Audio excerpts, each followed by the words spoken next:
Bowman had to restore the ship back to working condition. He cleaned the ship and, on his own, had to make sure all the systems were properly functioning.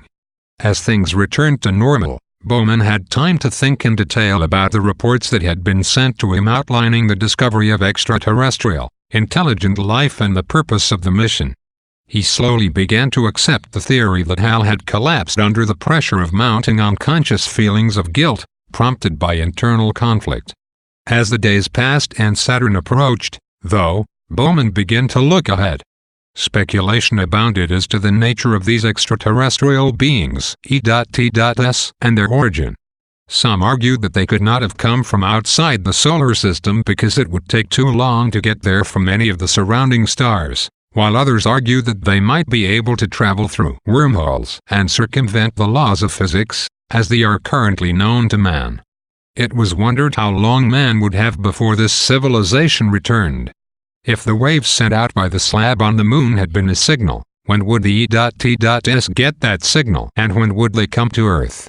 In the months that passed, Bowman would do all he could to maintain a normal schedule. He wanted to keep himself as sane as possible, knowing the potential significance of his job as the ambassador for the human species. Bowman was now nearing Saturn and began passing by her moons. Discovery was to slow down and become a moon of Saturn, passing through the orbit of, and ultimately rendezvousing with Japetus.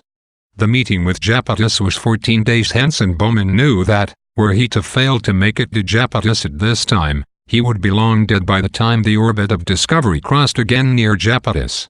As the day neared, Bowman completed the final necessary maneuvers and Discovery began to orbit around Japetus.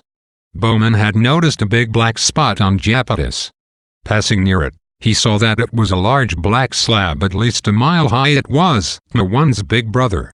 For 3 million years, this Stargate had been on Japetus, waiting to be discovered.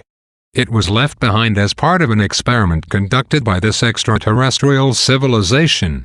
The originators of the experiment had traveled the universe, trying to encourage the development of life wherever they found it.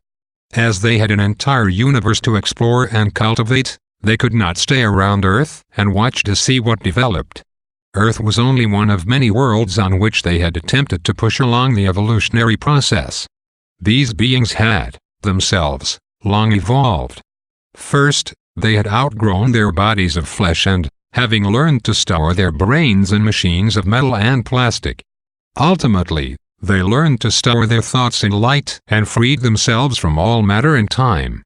Bowman decided to attempt to take one of the extravehicular pods and land on the Stargate in order to explore it further. He sent out signals to the Stargate, but it made no response.